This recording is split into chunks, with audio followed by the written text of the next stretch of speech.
Jo, la primera vegada que vaig sentir parlar del centre era amb una sòcia històrica del centre d'estudis, l'Anna Argilés, que va ser la meva tutora del CAP, el certificat d'aptitud pedagògica. I després també el que em va introduir al centre d'estudis va ser el Funti, el Jordi Ferrer. Amics de sempre, de petitets, els dos vam fer història, ell a la UAB i jo a la UB, però en aquest sentit vam tenir convides paral·leles i ell em va introduir al centre i em va ensenyar la beca Blanca Verdiera, on em vaig presentar, i el meu primer pas al centre va ser gràcies a la beca Blanca Verdiera que vaig guanyar. Jo me'n recordo d'això que dius, Neus, perquè jo ja estava al centre. Jo el primer contacte que vaig tenir amb el centre va ser l'any 97. L'any 97, jo m'havia ajuntat amb el meu marit al 96 i el 97 vam venir a viure a Sant Feliu perquè vivíem primer a Sant Cugat, vam venir a viure a Sant Feliu i no coneixia ningú, només coneixia el meu marit. I llavors vaig pensar, una opció seria entrar en alguna associació. Vaig estar mirant què hi havia en aquell temps. Jo treballava a la universitat donant classes al departament de prehistòria. A Sant Feliu hi havia moltes associacions, què sé jo. Però vaig veure que hi havia el Centre d'Estudis Comarcals del Baix Llobregat, em va enganxar, em vaig fer sòcia i jo crec que cap de poc ja em van demanar si volia entrar a la Junta, em vaig vincular a la Junta. A principis de 2006 crec que va ser, vaig entrar a treballar al centre. Tu ja saps que jo me l'estimo molt, a vegades l'odio també, però en general és una entitat que jo m'estimo i respecto molt. Tu i jo, com a tècniques del centre d'estudis, en aquests moments la Neus porta els projectes i jo porto la direcció del centre. En realitat fem papers molt similars, la Neus i jo, perquè ens repartim bastant els projectes i, per tant, tenim com una jurisdicció pròpia sobre cadascun dels projectes que portem. El paper que fem és que la Junta i el gruix del voluntariat decideix què vol fer com a activitat i nosaltres li donem forma i ho fem possible. Sempre fem una broma entre la Neus i jo, oi que sí? Que diem, el nostre paper és tenir molts platerets ballant damunt d'un pal i aconseguir que cap no caigui. Perquè en realitat portem tants projectes que a vegades dius, és un miracle, com podem fer tantes coses. Perquè li donem una volteta a un plateret i veiem que l'altre està a punt de caure i apretem a córrer perquè no caigui l'altre. Els premis en concret, que aquest any els estàs portant tu, són molt específics. Els premis són molt grans i són molts platerets, molts. Jo dec portar uns 20 anys aquí i n'he portat molts de projectes, però cap de la dimensió que tenen els Premis de Reconeixement Cultural. Hi ha un gruix de voluntariat molt important, molta gent implicada, 300 persones a l'acte. Amb l'any del 50è, som la comissió del 50è, que es dedica en aquests moments específicament a tirar endavant els premis i aquesta comissió pren les decisions. I la nostra tasca és que tot funcioni i tot funcioni a temps i que tot surti bé pel dia 22 de novembre. Que sortirà tot bé. Un any més.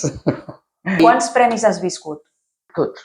He estat vinculada als premis en totes les edicions, Neus, perquè la primera va ser el 99, vaig assistir, òbviament que vaig assistir com a públic a aquell lliurament de premis, però a més vaig formar part de la Junta que va parir els premis, no? Els primers premis que vaig veure van ser els del 2007 a Sant Andreu de la Barca, aquell teatre espectacular. Eren els meus primers premis. Sempre havia viscut els premis a la fase final i quan es necessiten mans per totes bandes. Aquest any l'estic portant des d'un bon principi. Jo crec que els premis han estat molt importants pel centre i molt importants per la comarca. Pel centre perquè és una activitat, com dius tu, monumental, que ens aporta molt coneixement sobre la comarca i ens dona una notorietat també dins de la comarca entre públics que potser sense els premis no ens coneixerien. Els premis han incrementat l'autoestima,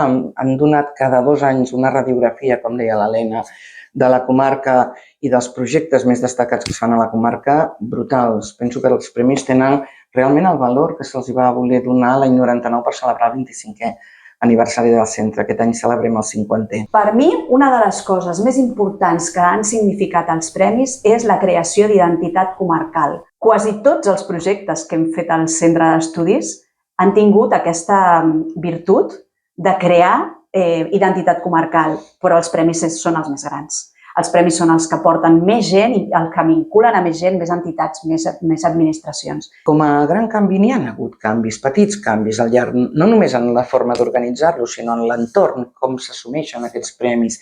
Però jo crec que n'hi ha un de molt important i de molt destacat, que és que els premis eren sobretot un premi a la cultura del Baix Llobregat i ara ha adquirit una dimensió tan important que ara són uns premis que no es donen només a la cultura, sinó des de la cultura. I ara és una radiografia realment amplíssima, molt i molt interessant, que també haig de dir que ha anat a cavall de tots els projectes que hem desenvolupat. Per tant, uns premis molt madurs en aquests moments, de 25 anys de premis, 50 de centre. Tu que els acabes d'enganxar perquè sempre els havia portat jo, com ho veus? La identitat comarcal és un fet molt notable. Des del 99 fins al 2024 hi ha més gent que se sent baix llobregatí i baix llobregatina. I una cosa a destacar és quan vam estar preparant aquest llibre de Persones, Valors i Xarxes, és el tema de les candidatures femenines.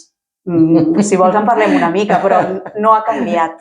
Bueno, i aquest llibre ho va posar molt de manifest. Era una cosa que ja la vèiem intuïtivament, ja teníem aquesta intuïció i ja intentàvem promoure més candidatures de dones i està clar que no és fàcil. Mireu el llibre perquè ho expliquem.